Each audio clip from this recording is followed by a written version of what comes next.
Hello everyone, कैसे हैं आप सभी। I hope you all are doing well. और जैसे जैसे अब आप जानते हैं कि आपके अब नंबर ऑफ एग्ज़ाम्स आने वाले हैं, तो ध्यान रखिएगा सभी एग्ज़ाम्स के पर्पज़ से अपनी मेहनत करते जाइएगा। वन बाय वन जो पुराने सब्जेक्ट काफ़ी समय पहले पढ़े हैं उनको भी रिवाइज़ करना स्टार्ट कर दीजिएगा। और यदि हम बात कर रहे हैं जो हमारा इरिगेशन इंजीनियरिंग चल रहा है, ये तो हमारा कंटिन्यू रहेगा ही। ठीक है, अब जल्दी ही चीज़ें प्रॉपर होने वाली हैं। अब हम प्रैक्टिस सेशंस भी स्टार्ट करने वाले हैं। अभी बीच में थोड़ा सा गैप हो गया है, उस चीज़ के लिए मैं माफ़ी मांगता हूं, लेकिन अब जल्दी ही हम इस प्रैक्टिस सेशंस को फिर से रिज्यूम करने वाले हैं। सैटरडे संडे हमारा प्रैक्टिस सेशंस रहेगा। ठीक है, तो अगर हम बात करते हैं at a certain place consumptive use requirement is 34 centimetre.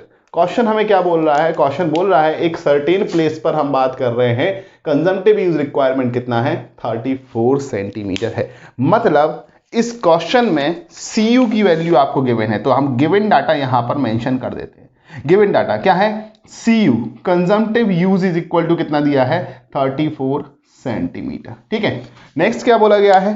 The effective rainfall is 8.5 centimetre. 8.5 centimetre. तो इफेक्टिव रेनफॉल की वैल्यू दी गई है, यानी P इफेक्टिव की वैल्यू दी गई है, वो कितना दिया गया है? 8.5 सेंटीमीटर। तो आपसे पूछा गया है कि फॉर ए पर्टिकुलर क्रॉप के लिए क्या क्या निकालिएगा?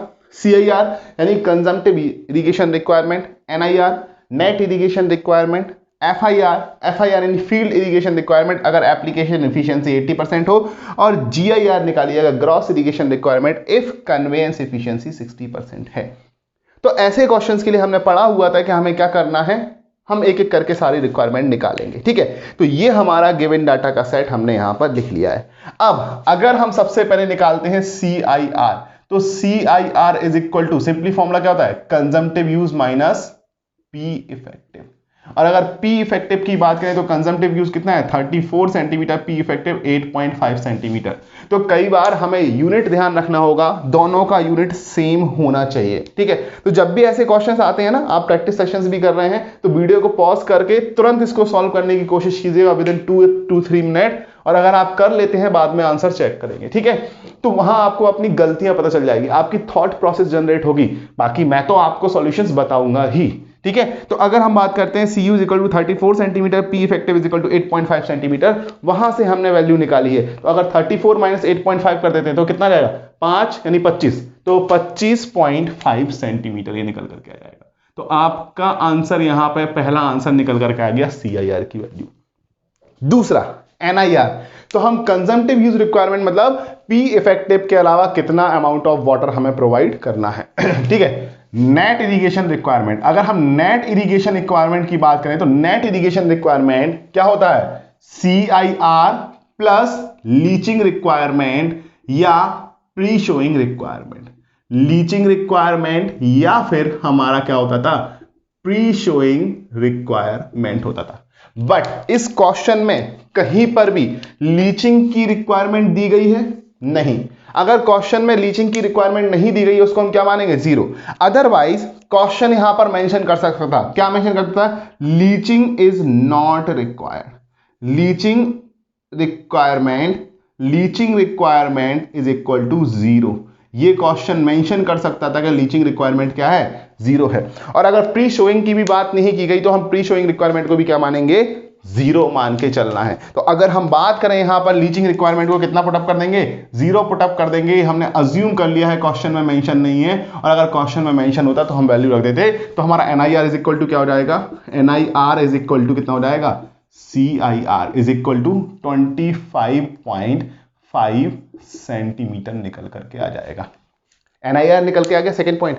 थर्ड पॉइंट FIR किसको अप्लाई करता है? Field irrigation requirement. और जब हम फील्ड इरिगेशन रिक्वायरमेंट की बात करते हैं तो हमारा जो रन ऑफ लॉसेस है उन सभी को काउंट किया जाता है, मतलब एप्लीकेशन एफिशिएंसी को दिखाया जाता है। तो एप्लीकेशन एफिशिएंसी किसको काउंट करेगा? रन ऑफ लॉसेस को काउंट करेगा। तो हम बात करते हैं थर्ड पॉइंट की, और थर्ड पॉइंट में हमें क्या निकालना है? हमें निकालना है FIR। और FIR इज इक्वल टू क्या होता है? NIR upon water application efficiency. तो NIR की वैल्यू दी गई है 25.5 और वाटर एप्लीकेशन एफिशिएंसी क्वेश्चन में कितनी दी गई है? 80%, तो 0.80। जब आप इस वैल्यू को सॉल्व करते हैं तो कितना आता है? 25.5 डिवाइडेड बाई 0.8, तो ये कितना 31.87 निकल करके आता है, 31.87 सेंटीमीटर। ठीक है, फोर्थ वन हम बात करते हैं GIR की, ग्रॉस इरिगेशन रिक्वायरमेंट। तो ग्रॉस इरिगेशन रिक्वायरमेंट किन लॉसेस को काउंट कर रहा है? आपका कन्वेयंस लॉसेस को काउंट करता है। किनको? कन्वेयंस। तो यहां पर हम किसकी बात करेंगे? कन्वेयंस इफिशियंसी की। तो हम बात करेंगे ये कितना होता है? FIR upon conveyance efficiency. और कन्वेयंस इफिशियंसी कितनी दी गई इस क्वेश्चन में?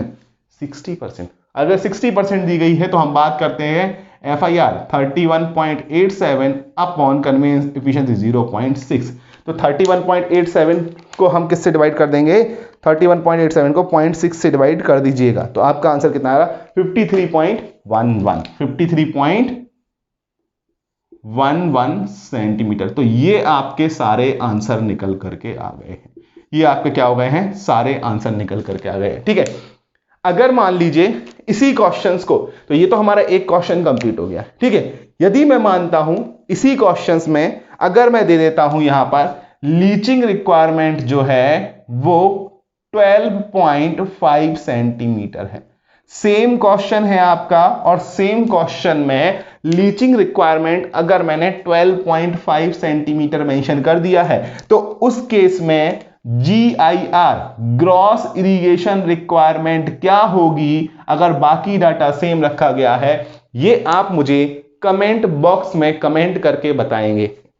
अरे ये बात समझ में? अगर मैंने बोल दिया लीचिंग रिक्वायरमेंट, अभी तो जीरो माना था, कुछ भी नहीं था, अगर क्वेश्चन में मेंशन कर दिया कि leaching requirement is equal to 12.5 centimetre, leaching requirement कितना है? 12.5 सेंटीमीटर है, तो in that case the value of GIR gross irrigation requirement क्या होगी फॉर द सेम क्वेश्चंस। तो एक और नया क्वेश्चंस आपके लिए वेट कर रहा है। इस क्वेश्चंस का आंसर आप मुझे बताइएगा कमेंट बॉक्स में कि इस क्वेश्चन का आंसर क्या होने वाला है। ठीक है, तो अब हम चलते हैं हमारे नेक्स्ट क्वेश्चन की तरफ, देखते हैं नेक्स्ट क्वेश्चन क्या होगा। ठीक है, चलिए।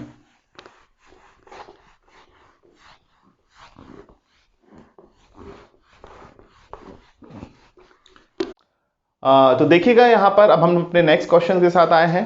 तो ये जो क्वेश्चन है वो हमारी बेलेनी-क्रेडल इक्वेशन पे बेस्ड है। ठीक है, तो अगर हम बात करते हैं यहां पर क्या दिया गया है? For a wheat crop the crop factor was observe to be 0.7। मतलब क्रॉप फैक्टर अगर हम बात करें तो क्रॉप फैक्टर 0.7 दिया गया है। किसके लिए? व्हीट क्रॉप के लिए। तो हमने बात की हुई थी ये टाइप ऑफ क्रॉप पर भी डिपेंड कर रहा है। ठीक है, and following climatic conditions are reported, जो कि यहां टेबल में दी गई हैं वो क्लाइमेटिक कंडीशंस दी गई है। क्या दिया गया है? यहां मंथ दिया गया है नवंबर, दिसंबर, जनवरी एंड फरवरी, और उसके बेसिस पे percentage of day time hours दिए गए हैं। क्या दिए गए हैं? Percentage of day time hours. कितना? मंथली दिया गया है। ये 7.25%, 7.10%, 7.2% एंड 7.3% दिया हुआ है। Then again mean monthly temperature दिया गया है डिग्री सेंटीग्रेड में। अगर मीन मंथली टेम्परेचर दिया गया है तो ये कितना हो गया है? 18 degree centigrade, 15 degree centigrade, 12 degree centigrade and 20 degree centigrade दिया हुआ है। अगेन यूजफुल रेनफॉल दिया गया है सेंटीमीटर में, 1.5 centimetre, 3.5 centimetre, 2.5 centimetre and 0.5 centimetre. ये यूजफुल रेनफॉल। यूजफुल रेनफॉल का मतलब था कि हमारा इफेक्टिव रेनफॉल की ये बात कर रहे हैं। ठीक है, तो अगर हमें के की वैल्यू क्वेश्चंस में गिवन है, अगर हम देखें तो के की वैल्यू गिवन डाटा, तो एक तो हमारी टेबल है, दूसरा गिवन डाटा क्या है? Crop factor. ठीक है, तो अगर हम बात करते हैं क्रॉप फैक्टर, तो क्रॉप फैक्टर के इज इक्वल टू कितना गिवन है? 0.7 गिवन है। तो अगर मुझे कंजम्पटिव यूज निकालना है, हमने क्या लिखा? डिटरमाइन कंप्यूट कंजम्पटिव यूज या इवेपोट्रांसपिरेशन। अगर मुझे कंजम्पटिव यूज निकालना है तो कंजम्पटिव यूज क्या होगा? Consumptive use in November plus consumptive use in December plus consumptive use in January and consumptive use in February. तो अगर हम बात करते हैं यहां पर मैं मान लेता हूं कंजम्पटिव यूज कितना है? CU1 है। ये कितना है? CU1 है, ये CU2 है, ये CU3 है और ये CU4 है। तो अगर हम इन सभी को देखें तो ये कंजम्पटिव यूज क्या हम इस तरीके से लिख सकते हैं कि CU is equal to K times of summation of 1 I is equal to 1 to n FI, जो कि हमने फॉर्मूला पढ़ा हुआ है। तो हम लिख सकते हैं क्या कि U is equal to K summation of I is equal to 1 to n क्या था? KP अपॉन 40 इनटू कितना था 1.8 टी आई प्लस 32, यही थी हमारी वैल्यू 1.8 टी आई प्लस 32, यही थी हमारी वैल्यू। तो हमें यहां पर आई मतलब क्या रखना है, एक बार 1 रखना है, आई इज इक्वल टू 2 रखना है, 3 रखना है एंड 4 रखना है। तो क्या मैं एफ आई की वैल्यू यहां निकाल लूं, पूरा का पूरा जो एफ आई है वो एफ आई की वैल्यू यहां निकाल लेता हूं। तो अगर मैं एफ आई की वैल्यू यहां निकाल लेता हूं तो आसानी से सॉल्व हो जाएगा, टेबल में ही सॉल्व हो जाएगा। तो अगर मैं एफ आई की वैल्यू निकालता हूं, केवल ये हमारा केवल और केवल एफ आई है, ठीक है, इतना वैल्यू हमारा क्या है, ये एफ आई है। तो एफ आई की वैल्यू निकालें तो अगर हम पी आई की वैल्यू रखना चाहें तो दो तरीके हैं, पहला कि आप टेबल में कंप्लीट कर लो, दूसरा एक एक करके F1 की वैल्यू निकालो, F2 की वैल्यू निकालो, F3 की वैल्यू निकालो एंड F4 की वैल्यू निकालो और उन सभी वैल्यू को K से मल्टीप्लाई कर दीजिएगा तो आपका आंसर आ जाएगा। तो आप दो तरीके से निकाल सकते हैं, हम यहां पर Fi की वैल्यू निकाल लेते हैं, ठीक है। Fi, तो Fi इज इक्वल टू हमने क्या लिखा है, Pi by 40 into 1.8 Ti plus 32। अब यहां पर हम नाम दे देते हैं कि हमारा Pi क्या है, percentage of day time hours, ये P है, और टेम्परेचर क्या है, ये पैरामीटर क्या है, T है। तो अगर हम बात करते वाले हैं ये P है ये T है, तो हम Fi की वैल्यू निकालना चाहते हैं, ठीक है। अब एक एक करके वैल्यू रखते जाएंगे। सबसे पहले वैल्यू रखते हैं इसकी, तो हम बात करेंगे ये कितना होगा, 7.25 अपॉन 40 1.8 इंटू T1, Ti की वैल्यू कितना है 18 प्लस 32। तो ये वैल्यू निकालिएगा, कितना आ रहा है 7.25 into 1.8 into 18 plus 32 divided by 40। तो ये वैल्यू कितना 11.67 निकल करके आ रहा है, कितना 11.67, ठीक है। नेक्स्ट दूसरा वैल्यू निकालेंगे तो कितना 7.10 अपॉन 40 1.8 इंटू कितना 15 प्लस 32, ये वैल्यू सॉल्व कीजिएगा। तीसरी वैल्यू 7.2 अपॉन 40 इंटू 1.8 इंटू 12। तो देखिएगा ये ऑब्जेक्टिव के पर्पज से तो नहीं आ सकते हैं, ऐसे क्वेश्चन ऑब्जेक्टिव के पर्पज से नहीं आ सकते हैं, बट आपको पता होना चाहिए कि आप जो फॉर्मूला लिख रहे हैं उसमें वैल्यू क्या लगाना है। कई बार ऑब्जेक्टिव में केवल सिंगल वैल्यू दे देगा कि परसेंटेज डे टाइम आवर्स इतना दिया है, वो परसेंटेज में ना देकर के किसी और वैल्यू में दे देगा। तो आपको ये बात तो पता चल रही है कि फॉर्मूले में अब वैल्यू किस में लगाना है, परसेंटेज वैल्यू में पुटअप करना है, ठीक है। ये किस में लगाना है, डिग्री सेंटीग्रेड में। तो ये फॉर्मूला अप्लाई किस तरीके से करना है वो चीजें हमें बताना है। तो हम बात कर रहे हैं 7.3, तो ये सारी ऑब्जेक्टिव के पर्पज से इंपॉर्टेंट है, क्योंकि ऑब्जेक्टिव में डायरेक्टली अगर वैल्यू दे देगा आपको पता होना चाहिए कौन सी वैल्यू हमें कहां पुटअप करनी है, ठीक है। इन सभी वैल्यू को हम जल्दी जल्दी सॉल्व आउट कर लेते हैं, ठीक है। तो अगर हम बात करते हैं 7.10 इंटू, आप भी मेरे साथ साथ जल्दी जल्दी सॉल्व कर लीजिएगा, सॉरी 10.47। नेक्स्ट वैल्यू को सॉल्व करते हैं हम,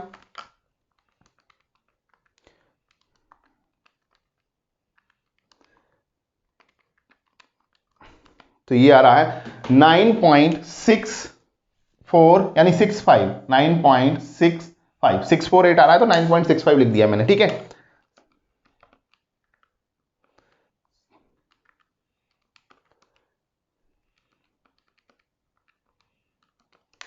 और ये आ रहा है 12.41। तो ये हमारी एफ आई की वैल्यू आ गई है, ठीक है। अब टेबल कंप्लीट, तो सी यू इज इक्वल टू क्या लिख देंगे, के into F1 plus F2 plus F3 plus F4। तो K की value 0.7 into F1 plus F2 plus F3 F4 11.67 plus 10.47 plus 9.65 plus 12.41।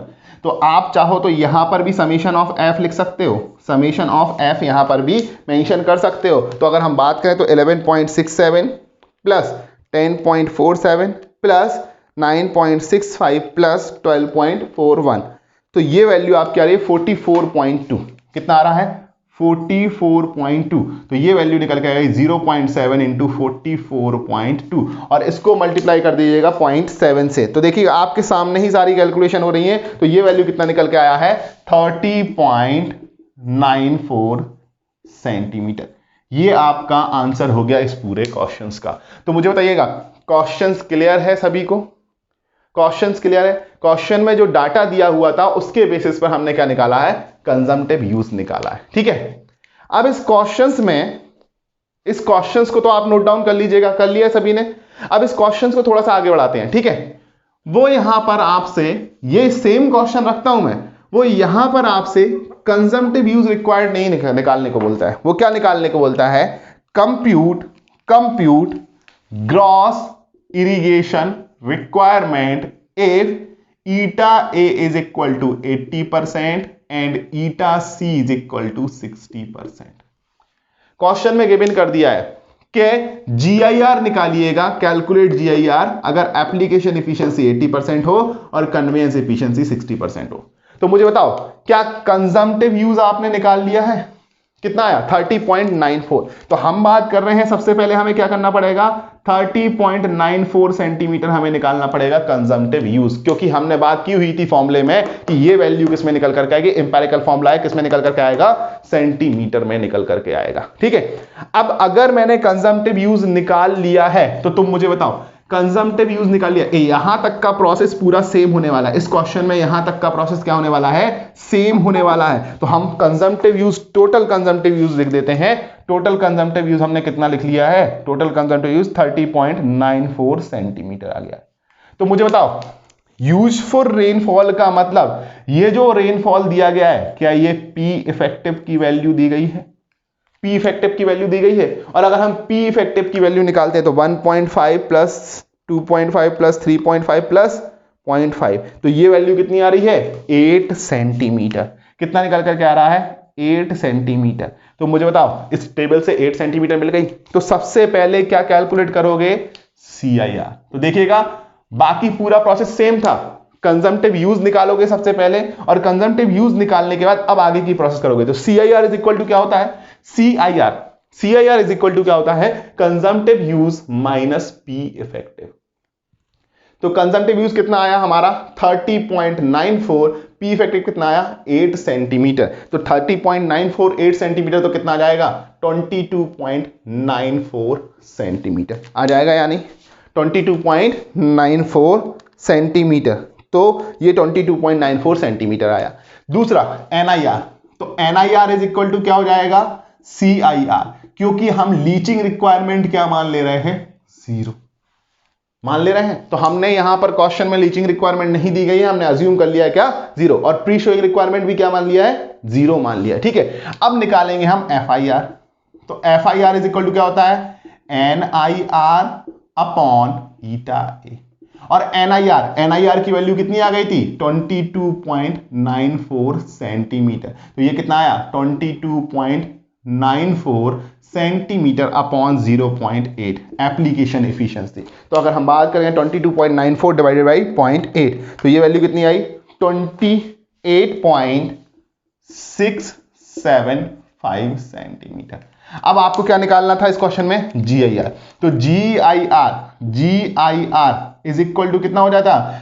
जीआईआर is equal to FIR upon conveyance efficiency. तो हमने FIR कितना लिया है? 28.675। कन्वेयंस इफिशियंसी कितनी? 60% के हिसाब से 0.6। तो इस वैल्यू को सॉल्व कीजिएगा, इस वैल्यू को सॉल्व कीजिएगा, तो इस वैल्यू को सॉल्व करने में कितना आ रहा है? 47.79। तो 47.79 सेंटीमीटर, ये आपका रिक्वायर्ड आंसर हो गया।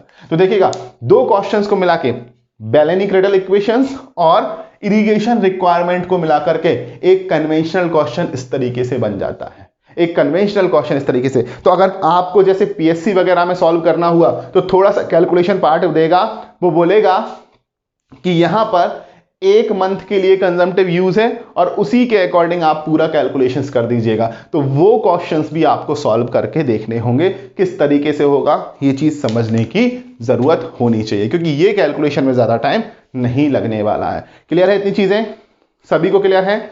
चलिए, एक और आपको कुछ डाटा जो रह गया था ड्यूटी एंड डेल्टा वाले चैप्टर में, वो एक ऑब्जेक्टिव के माध्यम से मैं आपको वो कुछ डाटा प्रोवाइड कर देता हूं अपने नेक्स्ट क्वेश्चन में। चलिए चलते हैं नेक्स्ट क्वेश्चन की तरफ। इसको नोट कर लिया, स्क्रीनशॉट ले लो। चलो चलते हैं नेक्स्ट क्वेश्चन की तरफ चलते हैं। ठीक है, तो देखिएगा, एक क्वेश्चंस में आपको शायद ये बताना भूल गया था, तो इसको क्वेश्चंस के माध्यम से मैं आपको डाटा प्रोवाइड कर रहा हूं। लिखा है which crop is having maximum duty. निम्न में से कौन सा क्रॉप मैक्सिमम ड्यूटी रख रहा है? ठीक है, ऑप्शन है पहला शुगर केन, दूसरा है राइस, तीसरा है कॉटन और चौथा है व्हीट। तो इनमें से आपको बताना है कौन सा हम यहां पर मैक्सिमम। तो देखो, एक बार एक क्वेश्चन ये भी पूछा गया है कौन सा क्रॉप सबसे ज्यादा डेल्टा रखता है, सबसे ज्यादा वाटर की रिक्वायरमेंट किस क्रॉप्स को होती है, तो वहां पर हमसे ये भी पूछा गया है। ठीक है, तो यहां पर इन क्वेश्चंस के आंसर कैसे देने हैं वो हम यहां पर बात कर रहे हैं। ठीक है, तो शुगर केन के लिए जो डेल्टा हम यहां पर मेंशन करने वाले हैं वो किस में मेंशन करने वाले हैं? वो हम मेंशन करने वाले हैं सेंटीमीटर में। तो शुगर केन के लिए जो हम होता है वो 110 या 120 लिया जाता है। 110 से लेकर के 120 सेंटीमीटर, मोस्ट प्रिसाइजली जो लिया जाता है वो 110 सेंटीमीटर लिया जाता है। ठीक है, राइस के लिए जो डेल्टा लिया जाता है वो 120 सेंटीमीटर लिया जाता है। कॉटन के लिए जो लिया जाता है वो 50 सेंटीमीटर लिया जाता है और व्हीट के लिए 40 सेंटीमीटर। तो अब क्वेश्चन आएगा कि which of the following crops is having maximum delta, maximum depth of water? वो क्या हो जाएगा? राइस, ना कि शुगर केन। ये बात ध्यान रखना, शुगर केन हो सकता है अगर बाकी चीजें, तो हम अगर कई बार क्वेश्चंस में दिया होता है शुगर केन के लिए 120 अगर ऑप्शन, सॉरी 110 अगर ऑप्शंस नहीं होगा तो हम 120 ऑप्शंस पे जाएंगे, इसलिए मैंने बताया हुआ है। लेकिन अगर हम मोर प्रिसाइजली देखें तो 110 सेंटीमीटर यहां पर डेल्टा प्रोवाइड किया जाता है। ठीक है, नेक्स्ट अगर हम ड्यूटी की बात करते हैं तो ड्यूटी की बात करते हैं, शुगर केन के लिए जो ड्यूटी होती है वो 730 हेक्टेयर पर क्यूबिक होता है। राइस के लिए 775 हेक्टेयर पर क्यूबिक होता है। कॉटन के लिए अगर हम बात करते हैं तो 1400 हेक्टेयर पर क्यूबिक होता है और व्हीट के लिए 1800 हेक्टेयर पर क्यूबिक लिया जाता है। तो अगर हम इस अपने क्वेश्चंस को देखते हैं, मैक्सिमम ड्यूटी, तो मैक्सिमम ड्यूटी किसकी आ रही है? 730 शुगर केन, 775 किसका? राइस का, 1400 कॉटन एंड व्हीट का 1800। सबसे ज्यादा किसके लिए आ रहा है? व्हीट। तो हमारा यहां पर आंसर क्या हो जाएगा? व्हीट हो जाएगा। कई बार बेस पीरियड के बेसिस में भी पूछ लिया जाता है, तो अगर हम बेस पीरियड की बात करते हैं तो बेस पीरियड की बात करते हैं तो शुगर केन के लिए जो बेस पीरियड होता है वो 320 दिन होता है। कितना बेस पीरियड हमने डेज में डिफाइन कर रहे हैं, कितना? 320 दिन। इसलिए इसको क्या बोलते हैं? एक साल में 365 दिन और 320 डेज का पीरियड किसका है? शुगर केन का। तो इसको हम क्या बोलते हैं? पेरेनियल क्रॉप्स बोलते हैं, यानी वार्षिक फसल भी बोला जाता है। ठीक है सॉरी। राइस के लिए बात करते हैं तो राइस के लिए जो बेस पीरियड होता है वो 120 डेज यानी अप्रोक्सीमेट 4 मंथ का होता है। ठीक है, कॉटन के लिए 200 डेज का होता है और अगेन व्हीट के लिए कितना होता है? 120 डेज का होता है। कितना होता है? 120 डेज का होता है। ठीक है, तो अगर हम टोमेटो और पोटैटो की और बात कर लें तो टोमेटो एंड पोटैटो, तो अगर हम बात करते हैं टोमेटो एंड पोटैटो की, तो अगर हम बात करते हैं इन दोनों के लिए तो डेल्टा जो डिफाइन है वो 75 सेंटीमीटर डिफाइन है दोनों के लिए। ठीक है, ड्यूटी इनके लिए स्पेसिफिकली पूरी तरीके से डिफाइन की नहीं जा सकी है कि पूरी तरीके से डिफाइन किया जाए, बट इनका बेस पीरियड जो है वो लगभग अप्रोक्सीमेट 150 डेज डिफाइन है। ठीक है, तो अगर कभी इनके बारे में पूछा जाए तो आपको इनका पता होना चाहिए कि इनका बेस पीरियड कितना डिफाइन है। तो टोमेटो और पोटैटो को भी यहां पर आप ऐड कर लेना, 75 and 150 days and 150 days. Duty इनका स्पेसिफिकली डिफाइन नहीं है। तो ये डाटा जो था वो शायद कहीं छूट गया था, तो मैंने एनालिसिस देखा तो उसमें पता चला कि कुछ डाटा छूट गया है, तो मैंने उसको आपको यहां पर क्वेश्चंस के माध्यम से प्रोवाइड किया जाता है। तो ये डाटा भी याद रखना है। कई बार ऑब्जेक्टिव में डायरेक्टली डाटा ही पूछ लेता है कि शुगर केन के लिए बताइए ड्यूटी कितना होता है। अगर शुगर केन के लिए ड्यूटी पूछा तो कितना होता है? 730 हेक्टेयर पर क्यूबिक होता है। ठीक है, शुगर केन के लिए डेल्टा कितना होता है? 1110 सेंटीमीटर होता है। अगर ये ऑप्शंस नहीं हुआ तो 120 सेंटीमीटर आप वहां पर आंसर लगा करके आएंगे। तो ये था आज का हमारा लेक्चर, जिसमें हमने कुछ क्वेश्चंस किए, कुछ डाटा देखे, और जो मैंने क्वेश्चंस आपसे पूछा हुआ है उसका आंसर आप कमेंट बॉक्स में जरूर लिख करके बता दीजिएगा। तो मिलते हैं नेक्स्ट वीडियो में। और नेक्स्ट वीडियो की अगर हम बात करें तो हम अब थोड़े से डिटेल वीडियो बनाने की कोशिश करेंगे और ज़्यादा ड्यूरेशंस के वीडियो, जैसा कि आप लोगों की डिमांड है, तो एक बार बता दीजिएगा क्या 1 घंटे से ज़्यादा का वीडियो चाहिए है या 1 घंटा इज सफिशिएंट फॉर यू। आप सजेशन मुझे दे दीजिएगा कमेंट बॉक्स में, उसको फॉलो किया जाएगा। ठीक है, तो मिलते हैं एक छोटे से ब्रेक के बाद। वीडियो को लाइक कर देना पसंद आया हो और शेयर कर देना अगर चैनल पसंद आ रहा है तो सब्सक्राइब भी कर लेना, ऐसे वीडियो के नोटिफिकेशंस आपको मिलते रहेंगे। तो मिलते हैं एक छोटे से ब्रेक के बाद अपने नेक्स्ट लेक्चर में। Thank you everyone.